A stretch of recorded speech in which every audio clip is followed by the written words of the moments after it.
संविदा कर्मचारी एकता, संविदा प्रचालक एकता, संविदा प्रचालक एकता, आवाज दो, आवाज दो।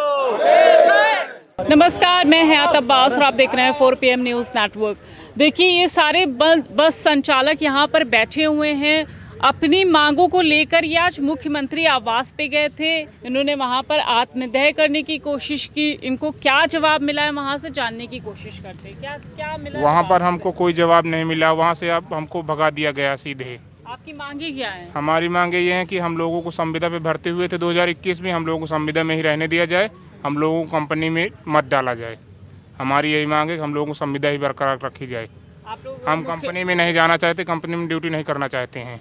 कंपनी में ड्यूटी नहीं करना जी, हम लोगों को संविदा में ही रहने दिया जाए, संविदा में ही हम रहेंगे, वहाँ कंपनी में ड्यूटी नहीं करेंगे। क्यों ऐसा क्यों कर रहे हैं आप? हम लोग का 2021 में संविदा पे वैकेंसी हुई थी 326 पोस्ट की।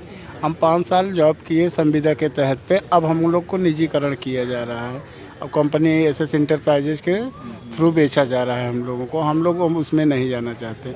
आप नहीं जाना चाहते? आज आप लोग मुख्यमंत्री आवास पर गए थे, वहाँ पर क्या कुछ हुआ? आप लोगों को क्या आश्वासन दिया? मुख्यमंत्री आवास से अभी तक उनके पास तक हमारी बात पहुंचाई नहीं गई है और अभी वहां से मेरे पास कोई आश्वासन नहीं है। अधिकारीगण मेरे ऊपर दबाव बना रहे हैं कि आप लोग ये ड्यूटी नहीं करेंगे, ये धरना करेंगे तो आप लोगों पर FIR कर दी जाएगी, जेल भेज दिए जाओगे।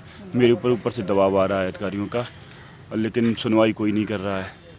आज तो आप लोग वहाँ पर गए थे, आप लोगों ने वहाँ पे भी प्रदर्शन किया। वहाँ जो मजबूरियाँ 4 दिन से धरने बैठे हैं, उनके घर पे कोई दूसरा कमाने वाला नहीं है। आज कंपनी ले रही, कल कंपनी निकाल के बाहर कर देगी, इसीलिए मजबूरी में है। उन्होंने ऐसा किया, आज 4 गए, कल 40 जाएंगे, परसों संख्या बढ़ती रहेगी। देखो, नौकरी नहीं है तो क्या है, सब चीज़ ऐसे में नौकरी नहीं तो क्या करेंगे हम लोग जब नौकरी। बिल्कुल, देखिए, ये प्राइवेट इनको कंपनी में भेजा जा रहा है, जिसका ये विरोध कर रहे हैं। लगातार सरकार के पास भी गए, लेकिन कुछ सुनवाई वहाँ भी कोई आश्वासन। मैम, कोई सुनवाई नहीं हो रही है। हम लोग 4 दिन से धरना प्रदर्शन कर रहे हैं, कोई सुनवाई नहीं होती है। हम लोग भूखे प्यासे वहाँ दुबग्गा से पैदल चल के यहाँ पे आए, हजरतगंज गए, वहाँ प्रशासन द्वारा, पुलिस प्रशासन द्वारा हम लोगों को गाड़ी में भर के यहाँ इको गार्डन में छोड़ दिया गया। कोई सुनवाई नहीं होती हम लोगों की। हम लोग, मेरा माननीय मुख्यमंत्री जी से निवेदन यह है कि हम संविदा पे ही ज्वाइन हुए थे, संविदा पे ही करेंगे कार्य। आपको लगता है सरकार क्यों खत्म करना चाह रही है? ये सरकार को फ़ायदा हो रहा है। हम लोग कंपनी से काम करें, हम लोग कंपनी से भर्ती करेंगे तो कंपनी में मनमानी करेंगे। हम लोग सैलरी 4-4 महीने, 8-8 महीने सैलरी नहीं आती है। हम लोग, मेरा मांग एक ही है माननीय मुख्यमंत्री योगी जी से, बस हम संविदा पे ही भर्ती हुए तो संविदा पे ही कार्य करेंगे। आप लोग आगे क्या करेंगे अगर सरकार कोई जवाब नहीं देती? सरकार, मैडम देखिए, सरकार हमें बिल्कुल जवाब देगी, पर हमारी बात वहाँ तक पहुँच नहीं पा रही है। कुछ न कोई वजह है कि क्या नाम कि हमारे जो ऊपर अधिकारी बैठे वो भ्रष्ट हैं एक तरीके से। और क्या नाम, हमारे माननीय क्या नाम कि वो MD साहब थे जो अमरनाथ साहब, उनका ट्रांसफ़र हो गया इसी के लिए, क्योंकि वो क्या नाम उनकी कोई डील हुई थी एसएस इंटरप्राइजेज जो कंपनी निजीकरण है उससे कोई डील हुई थी। क्योंकि हमारे पास सारे साक्ष्य हैं, जो इन्हें विज्ञापन निकाला था, मैं आपको दिखाना चाहूँगा। ये देखिए, हमारे पास सारे साक्ष्य हैं। 2021 में इन्होंने संविदा पे क्या नाम भर्ती निकाली थी। उसके बाद हमसे जो भी इनका प्रोसेस क्या नाम के ज्वाइनिंग का होता, हमने सारा फुलफिल किया। उसके बाद हमने 5 साल सेवा की क्या नाम UPSRTC क्या नाम के सिटी बस में। उसके बाद हमको प्राइवेट दे रहे हैं, तो प्राइवेट इनको क्या नाम, हमारे जो MD साहब हैं उनका ये कहना है कि हम आपको क्या नाम कि प्राइवेट में करना करिए, नहीं तो आप अपने घर चले। बताइए, जब हम घर चले जाएंगे, हम अकेले अपने घर में कमाने वाले, हम पे कम से कम 6 लोग आश्रित हैं, वो उनका आजीविका कैसे चलेगी?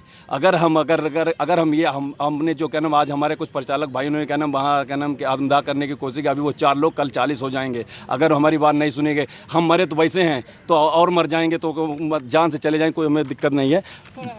सरकार की, मैडम आपने पूछा कि निजीकरण, सरकार की मंशा निजीकरण हर क्षेत्र में पीपीपी मॉडल के तहत प्राइवेटाइजेशन पे इतना प्रेम, इतना वो उमड़ता है। जब आपको सिस्टम मतलब गवर्नमेंट होनी चाहिए, और जितने गवर्नमेंट ऑर्गेनाइजेशन है तो उनको तो कम से कम गवर्नमेंट या संविदा जो हाफ अर्ध सरकारी है उसको तो कम से कम बरकरार रखें। और उसके बाद भी प्राइवेटाइज तो है ऑलरेडी, 80% अप्रॉक्सीमेट 80% प्राइवेटाइजेशन है देश में, फिर उसके बाद भी जो 20% गवर्नमेंट ऑर्गेनाइजेशन है उनको भी निजी हाथों में क्यों दे रही है? मतलब कहीं ना कहीं उसका स्वार्थ छिपा है, कहीं ना कहीं गवर्नमेंट का भी उसमें लालच है। और निजी कंपनियों को मतलब देना, और संविदा पे जो 5-5, 8-8 साल से कर्मी अपनी सेवा दे रहे हैं उनको हटा के और टेंडर के द्वारा टेंडर फर्म और उनसे करोड़ों रुपए लेके और मतलब संविदा कर्मियों को निजी हाथों में सौंप देना, बेच देना, जबकि हम बिकने के लिए बिल्कुल तैयार नहीं है मैडम। हम बिल्कुल बिकाऊ नहीं है और ये हमारा रोजगार छीनने का काम किया जा रहा है, इससे हम बिल्कुल भी संतुष्ट नहीं है। सरकार एक तरफ तो जैसे मुख्यमंत्री जी कहते हैं कि हम स्वरोजगार दे रहे हैं, लघु उद्योग स्थापित करा रहे हैं और इतना मतलब हमने 22 लाख रोजगार दे दिए, वहीं दूसरी तरफ इनका प्रशासन और इनका प्रबंधन नौकरी छीनने का काम कर रही है और सरकार की छवि धूमिल करने में कोई कसर नहीं छोड़ी जा रही है। 200 परिवारों को रास्ते पर ला दिया गया है, जो कि बिल्कुल ही गलत है। और इससे आज मतलब मुख्यमंत्री आवास के सामने मतलब इतने मनोबल टूट चुका है, इतने मतलब मानसिक और शारीरिक इतने प्रताड़ित, इतने शोषित, इतने शोषण हुआ है कि आत्मदाह तक करने के लिए तैयार हैं और आत्मदाह करने की कोशिश की गई है। और मतलब इतना गलत उनको वो कराया जा रहा है कि आपका ये कर देंगे, आपको केस लगा देंगे, अंदर कर देंगे, मतलब इतना डराया। ये कौन धमका रहा है? ये पुलिस प्रशासन डरा रहा है, धमका रहा है। एडीएम साहब जी आए थे उस दिन रात को, डराया गया कि भाग जाओ। और माननीय जो मंडलायुक्त जी हैं कमिश्नर, वो हमारे इसके बोर्ड के प्रेसिडेंट हैं, जो हमारा LCTSL है उसके प्रेसिडेंट हैं, अध्यक्ष। वो कहते हैं कि मुझे संविदा का सा सुनने के लिए तैयार नहीं हूँ, संविदा के बारे में बात मत करो मुझसे, काम करना है तो एसएस एंटरप्राइजेज मतलब निजी कंपनी, जो निजी स्वामित्व वाली कंपनियां हैं, प्राइवेट कंपनियों में काम उन्होंने टेंडर दे दिया, उसमें काम करना है तो कीजिए, नहीं तो मत कीजिए, बस, जो कि बहुत गलत है। हम इसकी घोर निंदा करते हैं, हम इसके बिल्कुल विरुद्ध हैं। का साफ तौर पे कहना है कि आज आत्मदाह की कोशिश करिए, कल 40 लोग वहाँ पर पहुँचेंगे। कल आप लोग जाएंगे वहाँ पर? जाएंगे धरना करने जाएंगे। धरना करने जाएंगे, धरना कर रहे हैं हम लोग, और जब तक हमारी मांगे पूरी नहीं होंगी तब तक हम धरना करेंगे। क्या कहोगे?